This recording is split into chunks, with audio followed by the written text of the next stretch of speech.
Hello दोस्तों, आप सभी लोगों का बहुत-बहुत स्वागत है, अभिनंदन है। आज 12 दिसंबर है और आज के आरआरबी ग्रुप डी के पहले शिफ्ट का एग्ज़ाम खत्म हो चुका है। तो दोस्तों किस तरीके से क्वेश्चन पूछा गया था, क्या लेवल रहा था, आइए दोस्तों आज के इस क्लास में एग्ज़ाम एनालिसिस करने वाले हैं।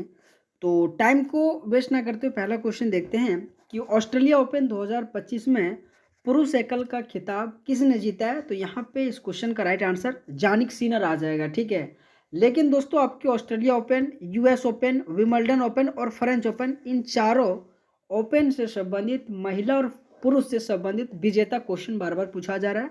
आप सबके एग्जाम में दोस्त बहुत ज़्यादा पूछा जा रहा है ना। तो इसी के क्वेश्चन के माध्यम से 2025 के जितने भी महिला ग्रैंड स्लैम हुआ ना, उनके विजेता मैं आप सबको रिवीजन कराने वाला हूँ। अगर मैं ऑस्ट्रेलिया ओपन की बात करूँ तो वहाँ पे मेडिसिन की जा जाएगा, कई बार आपके एग्जाम में अभी तक आरआरबी ग्रुप डी में पूछ चुका है, तो याद रखिएगा, ठीक है। और अगर मैं बात करूँ कि मेडिसिन की कहाँ की रहने वाली है, तो वहाँ पे यूएसए आ जाएगा।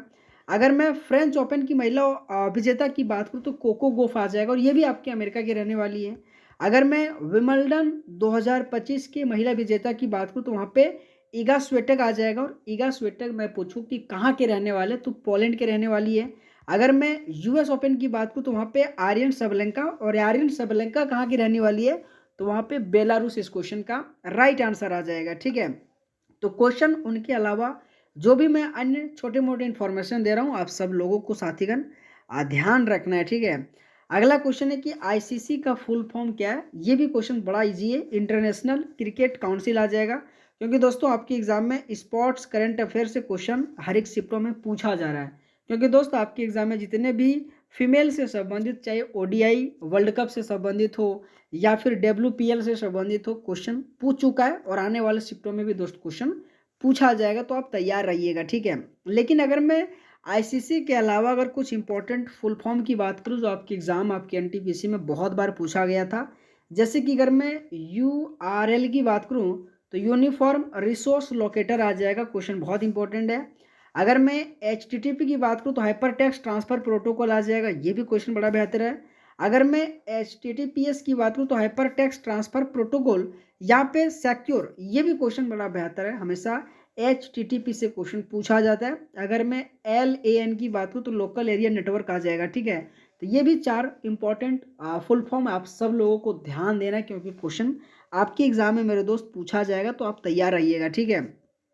बाकी बात, अगला क्वेश्चन जाने से पहले एक छोटा सा इन्फॉर्मेशन है कि एक मैं करंट अफेयर से बुक बनाया, और जो इसी के साथ स्टैटिक जीके से, जो आपके लिए बहुत बेहतरीन है, क्योंकि टॉपिक वाइज से आपके आरआरबी ग्रुप डी में क्वेश्चन बहुत ज़्यादा पूछा जा रहा है। जैसे कि वर्तमान में कौन क्या है, सन 1990 पुरस्कार एवं सम्मान, पुस्तक लेखक, स्पोर्ट्स करंट अफेयर, सूचकांक हो, बाकी बात ये समिट वगैरह वगैरह सभी क्वेश्चन दिया गया है। अपने कमियों को अगर दूर करना चाहते हैं तो आप सबके लिए ये कंटेंट बहुत ज़बरदस्त है। मात्र 31 रुपये लगेगा। अगर मैं पूछूँ कैसे लेना है, तो इस व्हाट्सअप नंबर के माध्यम से जुड़ सकते हैं। इसी के साथ साइंस हो, फिजिक्स, केमिस्ट्री, बायोलॉजी के बारे में, आपके फुल फॉर्म से संबंधित हो, आपकी डिजीज हो, आपकी विटामिन हो, इस तरीके से हर एक टॉपिक को चुन चुन कर रखा हूँ। अगर आपको दोनों लेना तो मात्र 51 रुपये लगेगा।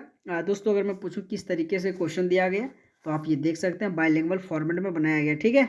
अब की बार ग्रुप डी पर इस व्हाट्सएप नंबर के माध्यम से जुड़िएगा। अगला क्वेश्चन है कि साल 2025 में लाइफ टाइम श्रेणी में शूटिंग कोच के लिए द्रोणाचार्य पुरस्कार से किसे सम्मानित किया गया था। तो सुभाषा राणा इस क्वेश्चन का राइट आंसर आ जाएगा, ठीक है। सुभाष राणा इस क्वेश्चन का राइट आंसर आ जाएगा। और इसी को साल 2025 में लाइफ टाइम श्रेणी में शूटिंग कोच के लिए द्रोणाचार्य पुरस्कार से सम्मानित किया गया था।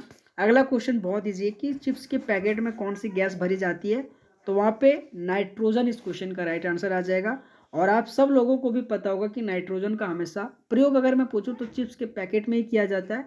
बाकी बात यह चिप्स को ऑक्सीजनीकरण से बचाते हैं ताकि वे कुरकुरे बने रहे, है ना। ताकि वो, जैसे कि क्या होता है हमारे यहाँ, जैसे कि आपको प्लास्टिक और तो उसमें मह जाता है ना, तो मह जाने के बाद कुरकुरा मतलब खाने में थोड़ा स्वाद नहीं अच्छा लगता है ना, इसी के कारण से नाइट्रोजन को डाला जाता है। अगला क्वेश्चन है कि निम्नलिखित में से कौन सा पौधा एक लिंगी है। तो यहाँ पे पपीता आ जाएगा, ठीक है। पपीता में नर और मादा फूल अलग अलग पौधे पर होता है, जिसके कारण से ये भी क्वेश्चन बायोलॉजी से आज के पेपर में क्वेश्चन पूछा गया था। बाकी बात दोस्तों, अगर आप सबको क्लास अच्छा लगता होगा यार, तो प्लीज़ वीडियो को लाइक करके चैनल को जरूर सब्सक्राइब करना, बहुत मेहनत लगता है दोस्तों आप सबके लिए, ठीक है। अगला क्वेश्चन है कि यदि उत्तल दर्पण में कोई प्रकाश किरण वक्रता केंद्र सी के पास से गुजरती है तो प्रवर्तन के बाद वह किस बिंदु से आती हुई प्रतीत होती है। मैं बार बार कहता हूँ आपके एग्जाम में अवतल दर्पण, उत्तल दर्पण और समतल दर्पण से संबंधित प्रतिबिंब से क्वेश्चन हर एक शिफ्ट में पूछा जा रहा है। आने वाले शिफ्टों में अगर आपका एग्जाम है तो जरूर पढ़ के जाइएगा, क्वेश्चन पूछा जाता है। तो यहाँ पे वक्रता केंद्र, प्रकाश के परावर्तन के नियम के अनुसार वक्रता केंद्र की दिशा में आने वाली किरणें उसी पथ पर वापस लौट जाती है, जो इस क्वेश्चन का राइट आंसर आ जाएगा। आप सभी लोगों को याद रखनी है, ठीक है। मैं एक बार और आप सबको कह रहा हूँ, उत्तल दर्पण, अवतल दर्पण और समतल दर्पण से संबंधित प्रतिबिंब से क्वेश्चन पूछा जा रहा है, याद रख के जाइएगा। यदि स्त्री में निषेचन नहीं होता तो कितने दिनों बाद मेंस्ट्रुअल साइकिल के अगले चरण में प्रवेश करती है। तो यहाँ पे 28 डे आ जाएगा, ठीक है, यानी कि 28 दिन इस क्वेश्चन का राइट आंसर आ जाएगा। अगला क्वेश्चन है कि यदि प्रेगनेंसी, गर्भावस्था में माँ कुपोषित हो तो इसका मुख्य प्रभाव क्या होता है। तो लो बर्थ वेट बेबी होगा, जो कि इस क्वेश्चन का राइट आंसर आ जाएगा।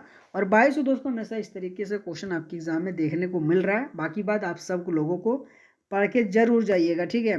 अगला क्वेश्चन है कि नवंबर 2025 में छत्तीसगढ़ के नवा रायपुर में ब्रह्मा कुमारीज के शांति शिखर उद्घाटन किसने किया। तो मुख्यमंत्री विष्णुदेव राय इस क्वेश्चन का राइट आंसर आ जाएगा, ठीक है, कि नवंबर 2025 में छत्तीसगढ़ के नवा रायपुर में ब्रह्मा कुमारीज के शांति शिखर का उद्घाटन किसने किया। तो यहाँ पे मुख्यमंत्री विष्णुदेव राय आ जाएगा।